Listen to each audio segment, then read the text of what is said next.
Hi, this is Stan Fitzgerald with Veterans for America First, and I'm representing our new media wing, the Vet Voice. And I'm here with my friend Robert BOWES from the Trump administration. And recently, Robert wrote an article about HUD and something that the Biden regime is doing, and he's going to explain that to you. Good morning, Stan. How are you? Great Good, to sir. talk with Thank you. you and the VFAF teams. Thank you, Robert. It's good to see you too, my friend. So, do you want to get into Oh, yes, sure. The HUD So, article? it's interesting. This goes back to what people might remember from 2008, the financial crisis, which was sort of housing related, when when there was a takeover of Fannie Mae and Freddie Mac.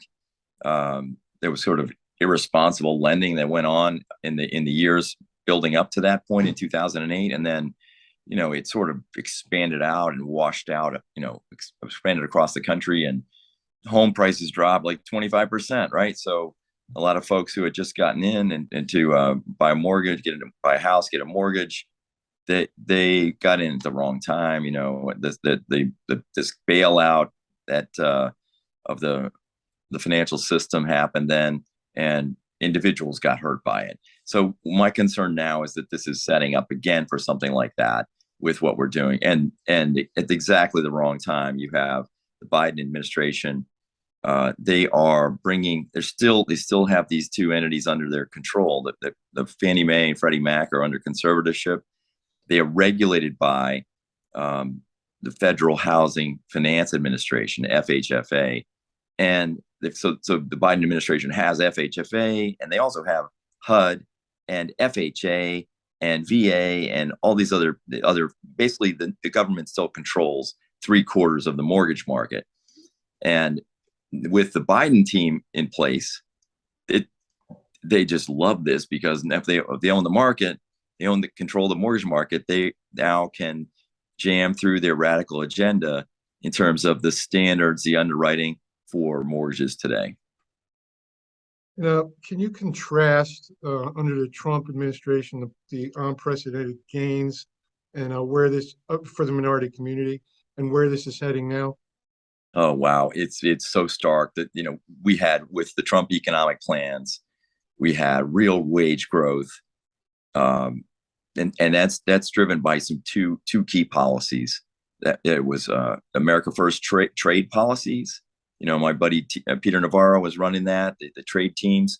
We really wanted to return, buy America, build American here, and bring back manufacturing. So that was a key part of it, but also shutting down the border. We had massive illegal immigration.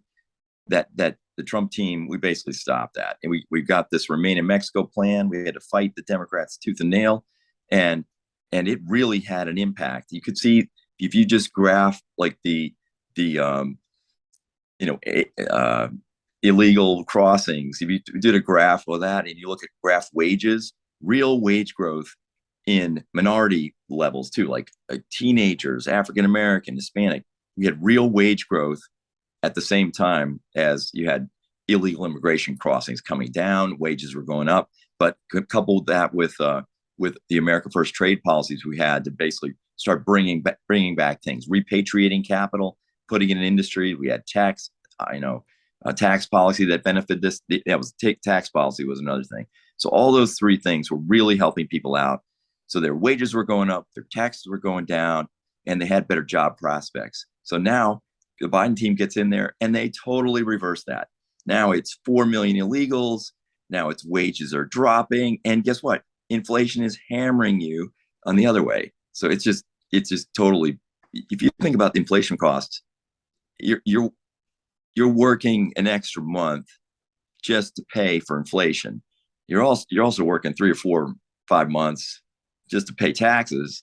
But now you're working an extra month just to keep up with the cost increases that happened last year. So this is what the failed policies of the Biden regime bring you. It's like, and if it adversely affects the lower income worse than the higher income. Higher income folks can afford this stuff. The people in the low and moderate cannot afford this stuff.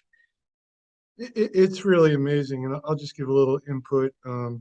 We do liquidation sales on a national level, and we rely on the big internet companies, Amazon and eBay. And since the Biden administration took over, Amazon's answer to their problems from his policies is just to raise prices on sellers. So now, we're selling something with a $10 price point in bulk. And for, 2 decades, we've done great with that. And now all of a sudden, with all of the fees combined, Amazon has taken almost 80% of the sale. So it's like they're basically, ending, the ability to make money with low price point items. And that hurts everybody because a lot of people in this country do this. Right. Uh, but instead of getting aggravated about that, I'm moving on. Well, Uh, so that's a classic example of, if you've got oligopoly power or monopoly power, like in the case of the housing market, you can jam through whatever you want, and nobody can say anything about it. And the Congress is asleep. So now the Biden team is adding so much wokeness into housing finance. So now they're bringing racism into the housing industry, where the underwriting standards are setting one goalpost for blacks and Hispanics and a different goalpost for whites and Asians. And that is racism. We called it out when we saw it, when I came in, when the president appointed me to be top political leader at FHA, before Secretary Carson came in. We saw that they had racist underwriting policies.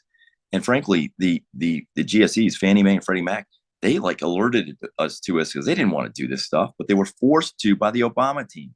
So now they're back doing these racist underwriting standards in mortgages, where it's worse this time because now it used to be that there was risk pricing, for if you had a low down payment mortgage, or if you had a low or high debt to income ratio. Those are a couple of the main things: loan to value and debt to income. Those things the government now is manipulating by race. They've never done this before, and they're pricing it by race. But guess what? This time, whites and Asians are paying the risk premium for the blacks and Hispanics, and this is unconstitutional. But they don't care. The Biden administration is just doing it. of course, nobody's talking about it in the media. I mean, other than a few, yourself and a few other people, and it doesn't get much airtime. Uh, so as far as HUD, you had worked with John Gibbs, and he's endorsed by President Trump. Veterans for America First has endorsed John, as well as Christina Carromo and Tudor Dixon in Michigan. And we have done a lot of support for John and Christina, attending events and having events for them. And we have Tudor actually coming into Georgia. Can you talk a little bit about John Gibbs and his race and how people can support him? Wow, John is a great guy. I worked with him for 4 years in the administration. He came in sometime in 2017.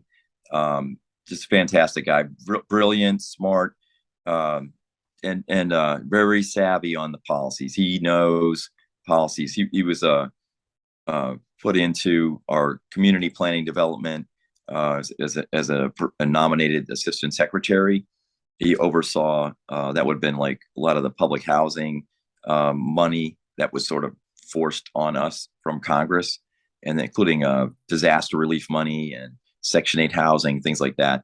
And I can just tell you, his policies are very America first, very family first. And obviously you want to help people who really, really need it with if they have like elderly or disabled in housing. So he's got a really good sense, a head on his shoulders about this. So we've been, I have a group called MAGA7 Joint Fundraising Committee, MAGA7.com. And we've been helping John with money. And Stan, thank you for helping what you're doing to help him. But I think it's votejohngibbs.com is his website to help him. But he's got a really interesting race. We took out an impeacher, Peter Meyer, and now he's going up against a classic socialist in this Hillary Scholten character in Grand Rapids area. She should not be elected. Please, folks in Western Michigan, do not buy the fake appeal, what little appeal she has for Hillary Scholten. John Gibbs is the real deal. And just for our viewers, you could contact me for the MAGA 7 information. I do work with Robert on that team. You could also contact me. Carolyn Jeffords in Georgia is having a fundraiser at her home. I could get for a Tudor Dixon. I could get you that information. And you could also reach out for me for Christina Coromo events if you'd like to help Michigan. And in closing, Robert, before we sign off, do you have any special message for our veterans and first responders, and just to encourage them through this hard time? Well, I could just think of when the Trump rallies. The president picks those songs in his playlist, and the one everybody's familiar with the walk-ons, but the walk-off is what you need to listen to. Hold on, I'm coming, he says, and just hang in there. And we think we've got to take over Congress and do some blocking, kind of, and then we think that everybody will be very happy with President Trump's announcement later this year. There you have it. Hold on, he is coming. And Robert, thank you so much for taking the time for us here at Veterans for America First, and look forward to talking to you again in the future. Thank you, sir. God bless you. You too. God bless. Take care now. Thanks.